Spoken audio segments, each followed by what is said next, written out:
오늘 말씀의 제목을 우리 한번 읽어볼까요? 불공평한 은혜. 영어 제목으로는 Unjust Grace. 우리 옆에 분에게 불공평합니다.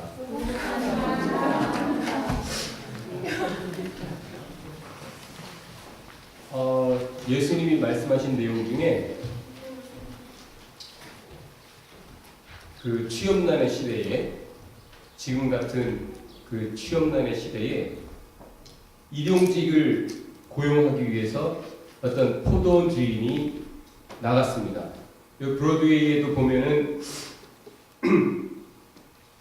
그 일용직을 구하는 사람들이 모이는 곳이 있죠. 지금 이 시대에 이윤을 조금이라도 더 남기기 위해서 월급장애를 풀타임으로 쓰기보다는 파트타임으로 고용주들도 그렇게 쓰기를 좋아한다는 거죠. 왜냐하면 뭐 치과보험이랄지 베네핏을 다 챙겨주지 않아도 되니까.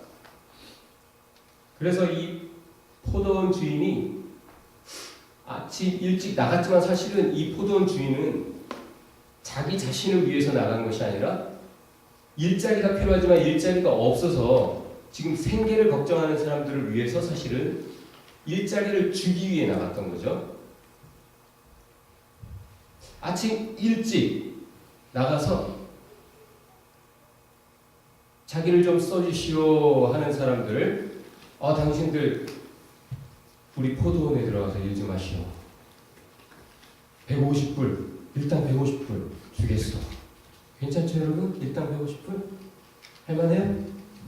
네, 얼굴이 밝아졌어요. 150불 주겠어 하니까 얼씨구나 하고 들어갔습니다.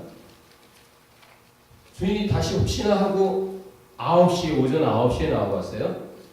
사람들이 많이 있는 거예요. 당신들도 우리 포도원에 가서 일을 할래요? 상당하게 쳐주겠어. 얼씨구나 하고 그 사람들도 들어갔습니다. 반나절이 지나서 정오에 다시 나가봤더니 또 사람들이 여태 일을 못 구하고 날 좀 써주시오 하고 기다리는 거죠. 당신들도 내 포도원에 들어가시오. 오후 5시가 되었어요. 여전히 사람들이 하루 종일 일도 못하고 그 자리에 있는 겁니다. 당신들도 일을 해야 되는 사람들이 왜 여기 온종일을 놀고 있어? 우리를 써주는 사람이 없어서 이러고 있다고. 그럼 당신들도 내 포도원에 가서 일을 하시오. 1시간이라도 일을 할 수 있다는 그 사실에 감사하면서 그 사람들도 포도원에 들어갔죠. 날이 저물었어요. 주인이 자기 종에게 사람들에게 삭스를 주라 합니다. 그런데 마지막에 온 사람들부터 삭스를 주라 합니다. 얼마 받았을까요?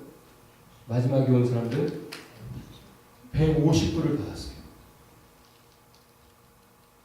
오후 5시에 와가지고 1시간 일을 하고 그렇게 받았어요. 그러니까 그 앞에 온 사람들, 특히 이른 새벽에 일을 시작한 사람들은 주인이 보통 사람이 아니구나. 1시간만 일했는데도 저렇게 주는 거 보면 나는 최소한 250불 주겠구나 생각을 하고 기다렸는데 받아보니 150불. 불평이 시작됐습니다. 우리는 하루 종일 떼약볕을 다 견디면서 종일 수고했는데 저 1시간밖에 일을 하지 않은 사람들하고 똑같이 취급하다. 불평을 하는 그들에게 주인이 나타나서 당신들과 내가 150불을 계약하지 않았는가?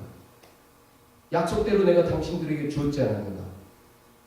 저 사람들도 처자식이 있고 그들도 150불이 오늘 필요하기에 내가 주고 싶어 저들에게도 주는 것인데 내 돈을 가지고 내가 선한 것으로 인해 당신들이 불평하는가? 여러분이 일찍 온 사람들이에요? 늦게 온 사람들이에요? 이 이야기를 들으면 보통 나는 일찍 왔는데 그래 늦게 온 사람들에게도 은혜를 그래 주시지 하나님은 그래 주셔야지 이런 생각하는 사람들이 많아요. 그러나 오늘 본문을 통해 보면 우리가 5시에 온 사람들이에요. 성경을 읽어보면 탕자의 비유에 자기는 형이라고 생각을 하는 사람들이 많아요. 사실 잘 읽어보면 우리가 다 탕자인데 성경은 그렇게 입장 차이에 대해서 얘기해 주는데 우리의 입장은 결국 우리 한계 안에 갇혀 있어서 선한 포도원 주인의 마음을 이해할 수 없고 선한 하나님의 뜻을 알기 어려운 그 사실을 분명하게 알려줍니다. 오늘 이야기는 하나님의 mercy, 자비에 관한 것이에요. 오늘 본문에서도 하나님의 자비에 대해서 알게 되었을 때 처음에는 그것이 너무 충격이라. 그렇지만 나중에 하나님의 뜻이다 하니까 할 말이 없는 거예요. 그것이 스피리추얼리스 할 말이 없고 그 하나님을 찬송하지 않을 수 없는 인간의 모습을 보여주고 있습니다. 본문이 강조하는 것은 바로 이거예요. 베드로가 10장에서 자기가 경험한 모든 사실을 다시 재진술을 합니다. 사실 뭐 생략하고 앞에 얘기했으니까 누가가 앞에 그 일을 베드로가 자세히 설명했더라 이렇게만 쓸 수도 있지 않았겠어요? 그런데 누가가 그 사실을 조목조목 다시 재진술을 합니다. 이것은 기록자의 입장에서 성경에서도 자주 사용되는 바 중요한 것을 분명하게 할 때는 반복합니다. 생략하는 대신 다시 귀찮아하지 않고 그것을 재차 분명히 언급하는 거예요. articulate 하는 거예요. 그 중에서도 이야기를 다 해놓고 맨 마지막 석절, 넉절에 이 표현이 강조되고 있어요. 15절에서는 우리에게 부어주신 것처럼 just as on us 우리가 믿었을 때 우리에게 성령을 부으셨던 것처럼 꼭 그처럼 just as 그 다음에 17절에는 equal gift 동일한 선물로 그리고 18절에 also Gentiles likewise 이방인들 또한 even the Gentiles 심지어 이방인까지 또한 똑같은 은혜로 이렇게 석절에 걸쳐서 하나님께서는 차별 없이 동일하게 은혜로 해주셨다 라는 것이 강조가 되고 있고 이것이 오늘 본문의 포인트입니다. 베드로, 당신이 그럴 수 있어? 믿는 사람으로서 당신이 그럴 수 있어? 당신이 유대인으로서 정통 유대인 크리스찬으로서 당신이 그럴 수 있어? 하고 비난이 시작됐을 때 베드로가 그저 차분히 이야기하는 건 딱 한 가지예요. 그건 뭐였을까요? 그건 뭐였을까요? 이건 내 뜻이 아니라 하나님의 뜻이었습니다. 그걸 그냥 그렇게 이건 하나님 뜻이었어요 라고 말하면 납득할 수 없어요. 이 세 가지를 가지고 얘기합니다. 첫 번째 뭐예요? 비전. 하나님이 먼저 보여주셨어요. 나에게 생각지도 않은 것을 보여주셔서 너무 쇼킹하고 있는데 그때 하나님이 두 번째 인스트럭션 말씀하셨어요. 야, 내가 깨끗하게 한 것을 네가 속되다고 하지 마. 내가 그렇게 말하지 않는데 왜 네가 그렇게 말을 해? 나는 이렇게 생각하는데 너는 왜 그렇게 생각하고 나는 이렇다고 판단하는데 너는 왜 그렇다고 정죄하고 그래? 그러지 마. 너 의심 없이 따라가. 자꾸 말씀을 하시더라는 거예요. 그리고 따라갔더니 액션. 하나님 먼저 행하시더라. 내가 말을 하려 했는데 벌써 하나님 부어버리시더라. 성경. 하나님은 먼저 보여주시고, 그 다음엔 말씀하시고, 그 다음엔 행하시더라. 그렇게 자기의 뜻을 분명하게 드러내셨다라는 거예요. 여러분, 하나님 뜻 안에 있습니까? 하나님 은혜 안에 살고 있습니까? 근거가 있어야죠. 확실한 구별법을 말씀드릴게요. 내가 지금 하나님 은혜 안에 뜻 안에 잘 살고 있는가? 이후의 삶이 복될 삶을 살고 있는가? 후에 막급한 삶을 살고 있지는 않은가? 확실하게 알 수 있어요. 첫 번째, 보여주신 길로 가고 있으면 맞아요. 여러분, 하나님 은혜 안에 뜻 안에 있는 거. 말씀하신 길로 가고 있으면 맞아요. 복된 삶, 복될 삶을 살고 있습니다. 행하신 길로 주님 본을 따라 가고 있으면, 그 길을 가고 있다면 여러분 잘 가고 있습니다. 하나님 은혜 안에 복될 것입니다. 여러분의 미래 걱정 없어요. 그런데 사람들은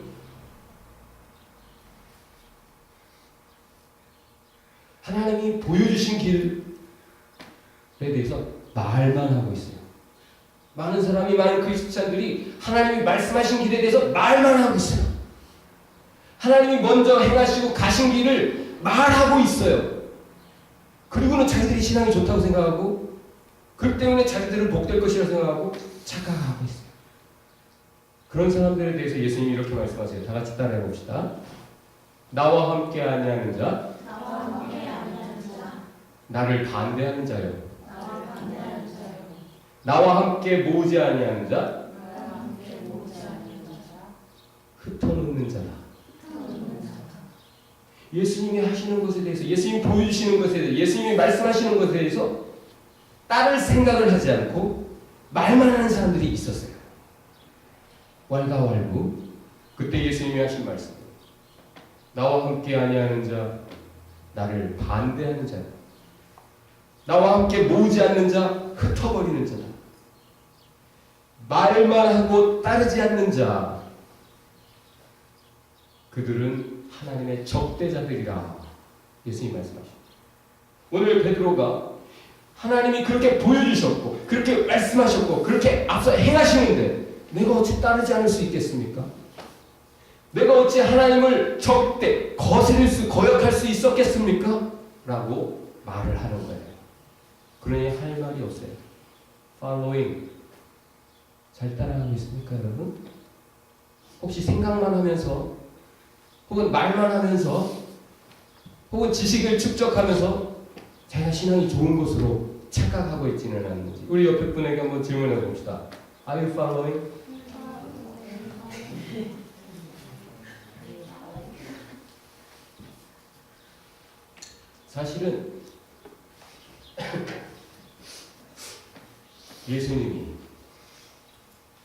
사실은 예수님이 먼저 다 보여주셨고, 다 말씀하셨고, 다 먼저 행하셨어요. 베드로가 이제서야 환상을 보고, 이제서야 그 하나님의 말씀을 들었고, 이제서야 하나님 성령이 앞서 행하시면서 성령을 부으시는, 그걸 이제서야 본 게 아니에요. 사실은 예수님 3년 반이나 따라다니면서 이걸 계속 봐왔어요. 그래 놓고도 여전히 깨닫지 못하고, 지금 성령을 받았다고 하는 베드로조차, 수제자라고 하는 베드로조차 예수에 근거해서 그 뿌리 위에 교회가 서가지 아니하고 유대교의 뿌리에서 예수만 가지고 있는 거거든요. 유대교는 유대인들에게만 구원이 있다고 생각을 해요. 유대인들에게만 은혜가 있다. 이방인들, 하나님을 모르는, 하나님의 법 관계없이 살아가는, 하나님 경외하지도 못하고 그래서 짐승처럼 살아가는 인간 같지 않은 저들에게는 구원이 없다. 그들이 구원받는 유일한 길은 무엇이다? 유대인이 되는 것이다.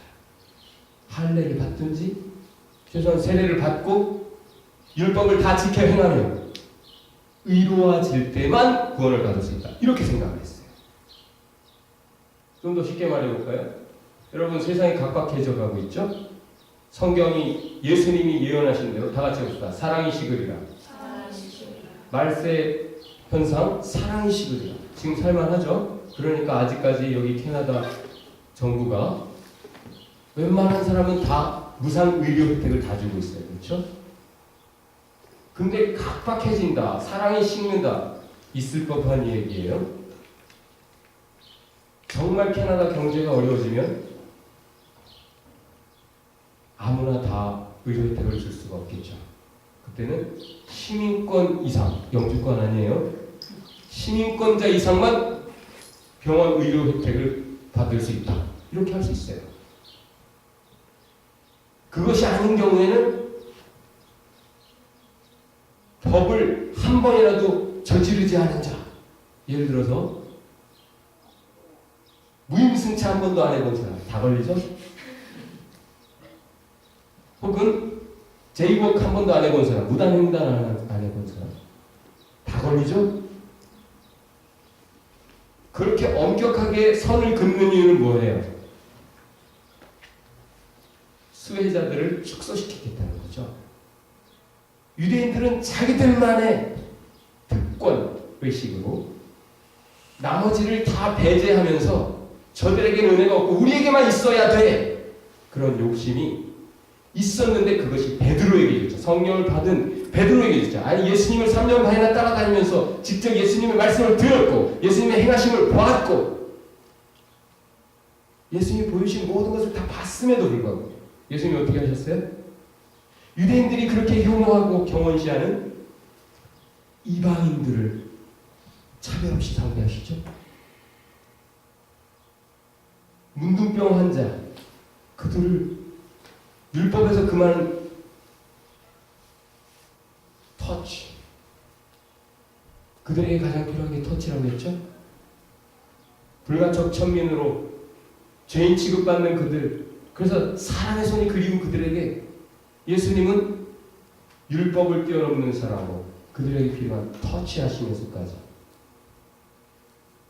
세리와 죄인들, 자타가 공인하는 그 죄인들까지를 구별 없이 accept, 용납하시면서 가까이 하시고 심지어 자칭 의인이라고 하는 바리새인들조차 주님은 거절하지 않으시고 그들이 가까이 다가오면 맞아서 이야기도 하시고 예수님이 그렇게 하셨잖아요. 베드로가 몰랐어요? 알았어요. 다 봤어요. 그런데도 여태 예수님 위에서 신앙이 서가지 아니하고 여전히 자기가 몸담고 있었던 유대교의 뿌리, 그 뿌리에 예수만 배지를 달고 유대인들 하던 식으로 그대로 복음을 가지고 가고 있으니 하나님의 역사가 있을 수가 없어요. 그것부터 바뀌지 않으면 하나님의 역사가 아멘교회도 없어요. 우리가 해오던 방식, 한국 기독교가 어떻게 해왔는가 그걸 틀렸어요. 그것이 우리의 기준이고 모델이 되지 않아요. 예수께서 어떻게 하셨는가, 성경이 무엇을 말씀하는가, 오직 그것이 우리의 기준이 될 때 이제 기대하시는 성의 역사가 아멘교회에서, 아니 여러분을 통해서, 여러분의 삶에서, 여러분의 기도 속에서 이루어질 줄 믿습니다.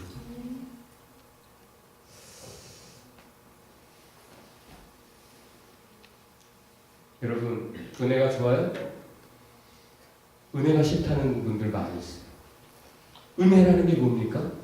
unjust한 거예요. undeserved. 은혜라고 하면 자격 없는 사람이 거저 받는 거죠. 뭔가 획득하는 것이 아니라 거저 주어지는 거예요. 선물처럼. 그래서 예를 들어서 시험을 봤는데 아영이가 공부를 열심히 해가지고 100점을 맞았어요. 그래서 A+. 그런데 시험 문제에 약간의 오류가 있다 해가지고 100질 낸 사람도 100점을 맞았다. 다 같이 A+ 나왔다. 아영이가 외치겠죠? unfair! 그래서 낙제를 한 명도 하지 않고 열심히 한 사람이나 핑핑 논 사람이나 다 A 플러스를 받았다. 이것은 싫죠. 열심히 한 사람들은 고개를 끄덕끄덕하고 있어요. 때로는 은혜가 싫어요. 근데 사실은 은혜라는 말 자체가 벌써 불공평한 것이죠. 은혜라는 것은 잘한 사람에게 뿐 아니라 잘못한 사람에게도 하나님의 구원을 주시기 위해 선물처럼 용서하시고 모든 죄를 용서하시면서까지 그에게 구원을 주신다는 얘기거든요. 오늘 본문에서 말하는 repentance into life, 믿는 사람이라면 누구든지 회개만 하면, 회개하는 믿음이라면 용서받고 구원을 얻는다. 누구든지 참 회개하면 용서받아 생명을 얻는다. 다 죽어야 될 죄인이지만 생명을 얻는다. 이거는 unfair한 거죠. 어떤 사람들의 입장에서 보면. 그래서 실제 지금 이 땅에서 공의가 이루어져야 되는데 왜 하나님 저 악인들을 왜 벌하지 않으시고 왜 여태 살려두시는 겁니까? 이렇게들 하잖아요. 그렇죠? 근데 사실 가만히 생각해 보면 내 법에 의거해서 볼 때는 분명히 저 사람은 지금 당장 심판받아야 된다 이거예요. 근데 하나님의 법을 들여다보면 저 사람만이 아니고 나 자신도 벌써 죽어 지옥에 떨어졌어야 되는 죄인이라는 걸 알게 돼요. 그래서 세상 하나님의 법 말고라도 세상 법을 아는 사람들은 아무나 다 잡아놓을 수 있죠. 이런 법 저런 법 적용해가면서 웬만한 사람 다 법을 가지고 괴롭히고 할 수 있어요.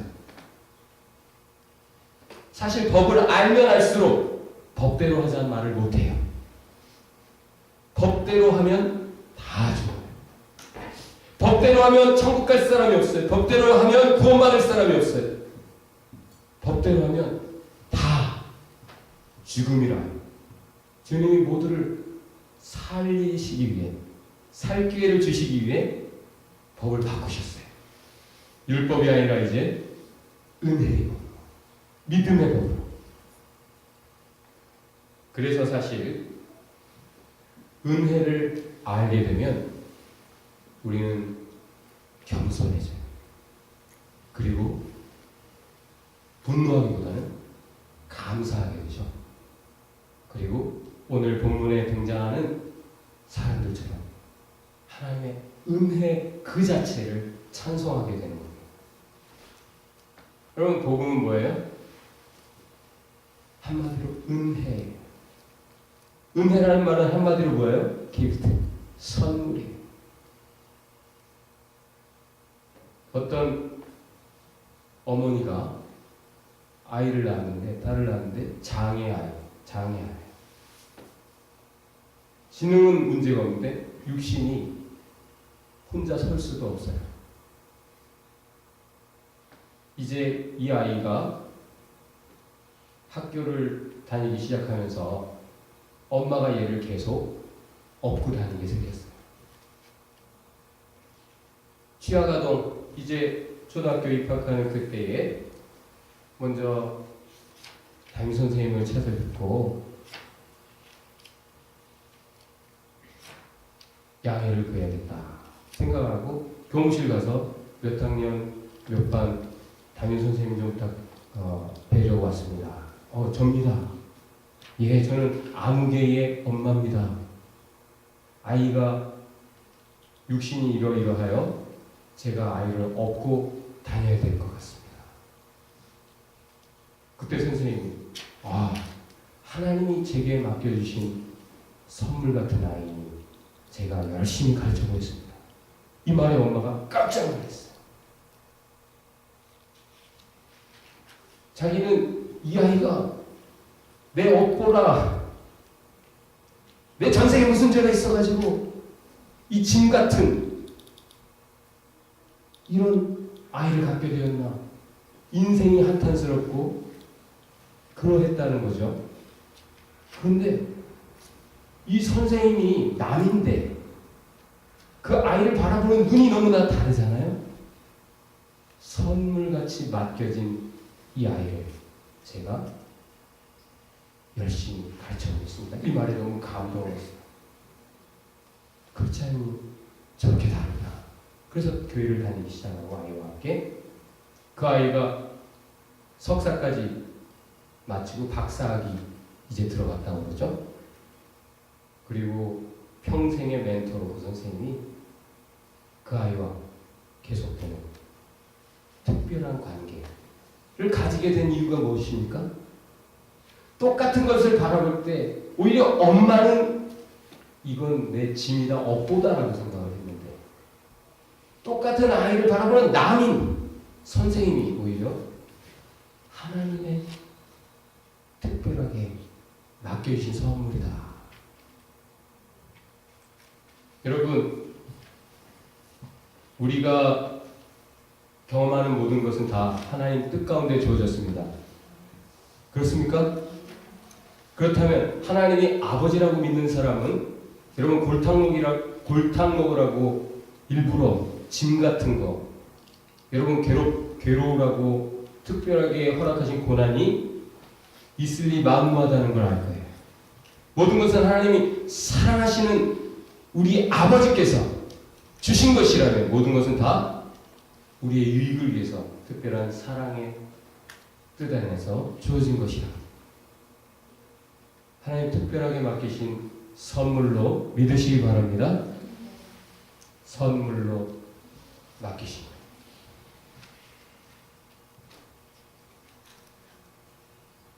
하나님이 이제 모두에게 차별 없이 은혜로 사랑으로 선물로 구원하시겠다 하시는데 이걸 아직 다 몰라. 베드로만 알아요.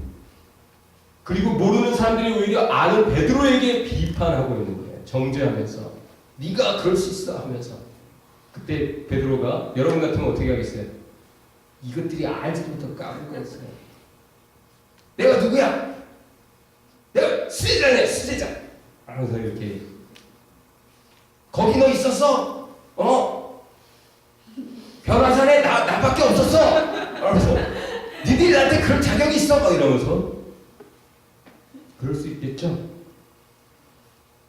야고보 요한 걔들만 나하고 딱 3명만 있었단 말이야. 하나님 예수님이 딱 우리 3명만 그 중에 하나야 나 뭐 이러면서 베드로가 그런 모습이 전혀 없어요.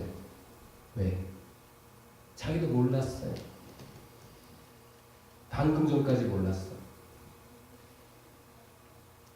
가만히 돌이켜보니까 벌써 깨달았어야 되는 거 이제 깨달은 것 뿐이에요.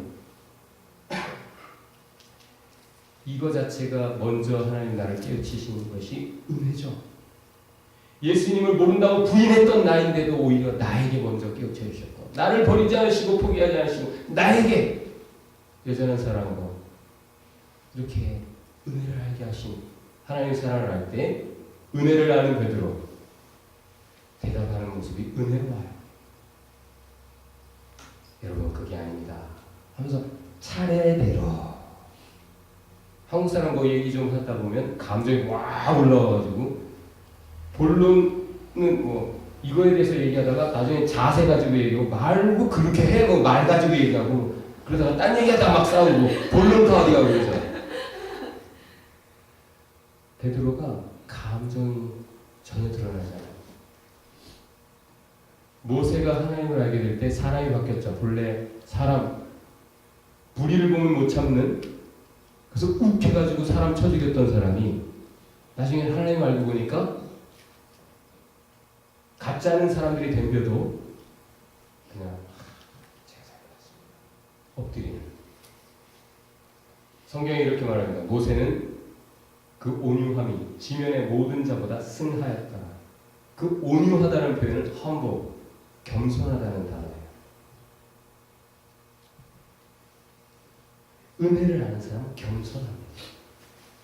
자기보다 모르는 사람이 모르기 때문에 실수할 때 그때 알지도 못하고 까불고 있어. 그런 게 아니라 아 그게 차례대로 자세하게 설명을 하죠. 은혜가 있습니다. 그렇게 하니까 또 그 설명을 듣고 다른 사람들이 같이 사는 거죠. 하나님은 은혜의 법으로 구원하십니다. 누구나 차별 없이 참 회개하는 믿음 용서하시고 생명을 주십니다. 우리 옆에 분에게 복음을 전합시다. 은혜가 소망입니다. 다시 은혜가 소망입니다. 오늘 결론입니다. 양옆에 사람에게 이쪽 보고 한마디 저쪽 보고 한마디.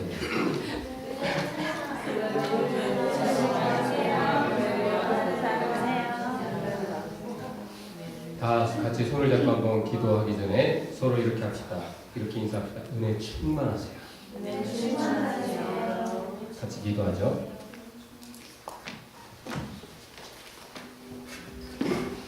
이렇게 기도합시다. 주님, 우리가 주의 은혜를 더욱 온전히 알게 하여 주옵소서. 그 은혜가 얼마나 놀라운 것인지 은혜를 찬송하는 예배자 되게 하옵소서. 우리가 최선을 다하고 그러나 최선으로 부족함을 알게 하시고 오직 은혜를 구하게 하옵소서. 최선이 모자랐을 때도 오직 주의 은혜를 의지해서 포기하지 않게 하여 주옵소서.